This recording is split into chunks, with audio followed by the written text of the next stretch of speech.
So ito na nga po mga kababayan, sinampal po ng matinding karma itong si Kiko Barsaga. Hindi pa man po tapos, sa pagkakaalam ko hindi pa tapos yung kanyang 60-day suspension sa Congress or sa House of Representatives, meron na naman po siyang bagong kakaharapin na problema. Ito po yung kasong isinampa ng business tycoon na si Enrique Razon, na kapag natalo po siya, ay sa pagkakaunawa ko, kapag natalo si Kiko Barsaga ay magbabayad po siya ng tumataginting na 110 million pesos dahil libelous daw di umano or malicious yung kanyang pinost. Ngayon po kasing buwan na ito, January, sa pagkakaalala ko po sa balita, pwede nyo pong i-check yan, nag-post po si Kiko Barsaga ng patungkol or kontra dito kay Enrique Razon at meron po siyang matinding akusasyon laban kay Enrique Razon. Ito po yung post, Ayan, ipopost ko po dito para makita nyo. Sa pagkakaalala ko, pinagbibintangan niya si Enrique Razon na nasa likod ng korupsyon sa Congress, mga kababayan. So matinding akusasyon po yan. Si Mr. Enrique Razon ay business tycoon at meron po siyang reputasyon, pangalan na in-establish sa mahabang panahon, iningatan para po mapangalagaan din ang kanyang mga negosyo. Tapos may isang Kiko Barsaga na magpo-post sa Facebook ng walang, alam niyo, walang kaabog-abog. Bigla na lang nag-post na sasabihin na si Enrique Razon daw ay involved or nasa likod or mastermind behind the corruption na nangyayari sa Congress. Napakalaking akusasyon po noon at marami pong nakabasa noon, milyon na po, if I'm not mistaken. Pero ito po yung nakakapagtaka. Bakit dinilit ito ni Kiko Barsaga? Kaso kahit dinilit niya yan, na-screenshot na po at naging laman na po ng balita at marami na pong nakapag-save ng kopya. And then ito, nag-retaliate po si Mr. Enrique Razon, nagsampa po ng matinding kaso na nagkakahalaga ng 110 million pesos combined dun sa dalawa niyang reklamo. Kapag nanalo siya dun, magbabayad po si Kiko Barsaga kay Mr. Enrique Razon ng ganung kalaking halaga. Ayan kasi yung ginagawa mo, Kiko Barsaga, wala ka na sa lugar. Alam niyo mga kababayan, kung i-scroll niyo po ang page ni Kiko Barsaga, yung dalawa niyang page, kung i-scroll niyo po, ang dami po niyang personalidad at institusyon or ahensya ng gobyerno na inaakusahan. Pero ako po personally, so far, wala po akong nakitang ipinost niya na solid proof para po suportahan yung kanyang mga claims at accusations. At wala po akong nabalitaan na nagsampa siya ng kaso or pinanagot doon sa mga inakusahan niya.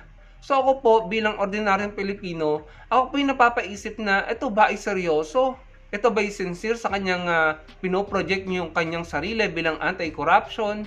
Pero nasaan yung mga ebidensya mo? Nasaan yung mga kaso na isasampa mo or isinampa mo? Nagsampa ka na ba ng kaso laban dun sa mga taong inaakusahan mo? Hanggang ngayon mga kababayan, wala po akong nabalitaan. From the President to AFP to Enrique Razon at iba pa na kanyang inaakusahan, lahat yon pag nababasa ko, puro accusations. Na palagi ko, para sa akin na ang dating intriga na lang kasi wala nga po ako nakikitang solid proof at wala po siyang ginagawang action to bring his accusations sa proper venue gaya ng korte or sandigang bayan or ombudsman or DOJ. Wala. At ngayon, anong naging resulta? Siya po yung nakasuhan. Kasi grabe yung mga, siguro dahil wala pong nagkakaso dito kay Kiko Barsaga, kaya nasanay siya na kumuda na lamang ng kumuda, nang walang pake kung sino ang masira ang imahe, or alam niyo yun, ma-defame, or maapektuhan ang kanyang mga kinukuda. Siguro nasanay siya dahil hindi siya napapanagot. O this time, may isang malaking negosyante na binangga mo, na ikaw naman ay hindi nagpapakita ng proof, ngayon, aaksyonan ka. Yan ang magiging problema mo. Kailangan mong patunayan na totoo yung sinasabi mo. Kapag napatunayan ni Enrique Razon, and I'm sure mag-hire siya ng magagaling na abogado dito dahil mayaman po yan afford niya Kapag napatunayan ni Enrique Razon na may malicious intent si Kiko Barsaga doon sa pinost niya, regardless kung totoo man yun or hindi, basta may malicious intent, lagot, talo po si Kiko Barsaga. After pong malaman ni Kiko Barsaga na siya po ay sinampahan ng kaso, I think ito yung naging post niya. Sabi niya, if I am to fighting Enrique Razon, I want all of my money and property to go to the stray animals or to go to stray animals. Pambihira, sinampahan ka lang naman ng kaso. Bakit pa-victim ka na naman at sasabihin mo na matitegi ka or tetigihin ka? Ganyan pong style ng mga DDS. Sinampahan lang ng kaso, gumagawa ng mga narrative para sa kaawaan at bigyan ng simpatya at suporta. Sinampahan ka lang ng kaso, paano nabuo sa isip mo yung idea na ikaw ay tetigihin or itutumba? 'Di ba? Pagkatapos mo kumuda ka ng careless ka, wala kang ingat sa kinukuda mo, may tao at pangalan na nade-defame at nasisira ang imahe na may iniingatang malalaking negosyo, kukudaan mo ng ganun. Tapos ngayon na binalikan ka ng kaso, magpapabiktim ka. Tapos sasabihin mo, if you were to be Teggy, sinampahan ka lang naman ng kaso. Ano yan? Paawa ka, pabiktim ka. Hindi po ba mga kababayan, gumagawa ng narrative para siya kaawaan? Wala kang ingat sa mga kinukuda mo sa social media. May mga tao kang nasasagasaan na wala naman katotohanan pa yung pinapakita mo. Wala kang pinapakitang solid proof. Wala kang kinakaso. So, puro ka kuda, puro ka intriga, tapos ngayon, sinampahan ka ng kaso, ikaw ang kinasuhan, ikaw ngayon ang pabiktim. Yan ang problema mo. Masyado kang madaldal, wala ka namang ingat, at hindi mo naman ginagawa ng tama.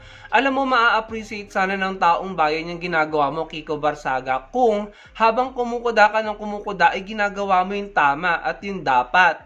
Yung bang nagpapakita ka ng proof, and nagpapakita ka ng mga documents at sinasampa mo yung mga kaso sa proper venue. Dinadala mo yung mga reklamo mo sa mga tamang lugar para may mapanagot. Kaso, from day one na kumuda ka, puro ka lang kuda, wala kang napatunayan.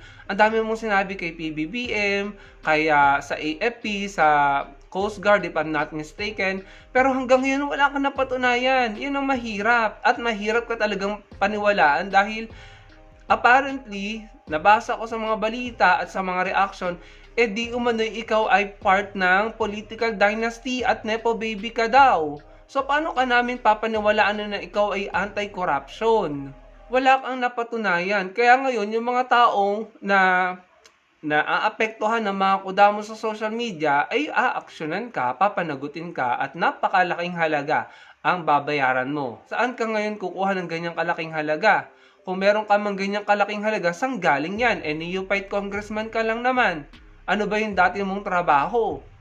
At ako po umaasa na sana matalo si Kiko Barsaga para po ito'y magtino at madala dahil masyado na po siyang madaldal na hindi naman siya nagbibigay ng patunay at solid proof. Pinapaasa lang po niya ang mga tao at wala po siyang ginagawang dapat niyang gawin para patunayan ba niya na totoo yung mga sinasabi niya at panagutin niya yung mga taong inaakusahan niya. Puro lamang po siya intriga. Yan po ang style ng mga DDS. Puro intriga, walang pinatunayan. Kumpara niyo po kay Senator Trillanes. Meron pong ebidensya, meron pong kasong isinasampa, may mga testigo at may mga naipakulong at meron pa pong pinapaaresto. So, ibang-iba po talaga ang style ng mga DDS sa style po nila Senator Trillanes. So, yan mga kababayan, yan po ay isang magiging malaking karma na kay Kiko Barsaga kapag natalo po siya dyan. Malaking halaga po ang babayaran niya and I'm sure seryoso po si Mr. Enrique Razon dito dahil pangalan po niya at mga negosyo niya ang nakataya dito kapag po siya'y nasira sa taong bayan. Maaari po siyang, alam niyo yun, maapektuhan ang kanyang mga negosyo. Kaya I'm sure seseryosohin ito ni Mr. Enrique Razon. At ito, si Kiko Barsaga, ay nalang ginagawa, magpa-victim. Pagkatapos kumuda ng kumuda na may ibang taong naapektuhan ng kuda niya, nang ginawan siya ng aksyon, sinampahan siya ng kaso, pa-victim. Akala mo naman ay siya ang kinawawa. Talagang style DDS mga kababayan. So yun lamang po mga kababayan. Sana po maging maingat tayo sa pagpo-post sa social media. Huwag po tayong basta-basta pang isip bata kasi napaka-immature. Congressman na. Kung makakoda may pamyaw-myaw pa. Ano yan? 'Di ba? Sana naman ilagay mo yung edad mo at yung behavior mo iayon mo sa isa't isa. Hindi tugma Tapos yan, kuda ka ng kuda, yan tuloy, nakakasuhan ka. So, deserve mo yan. Kapag natalo ka, karma mo yan at sana mag-serve yan ng isang importanteng lesson sa iyo. Sunod-sunod kayo mga DDS kayo. Nung isang araw, si Atty. Claire, nagpa-NBI. If I'm not mistaken, si Trixie Cruz Angeles ang pina-NBI ni Atty. Claire. Tama po ba? Paki-comment na lang po sa baba kung si Trixie Cruz Angeles nga po yung pina-NBI ni Atty. Claire, Pero I think may kinalaman na ito sa pagtetret, So, yun lamang mga kababayan. Maraming pong salamat sa panonood.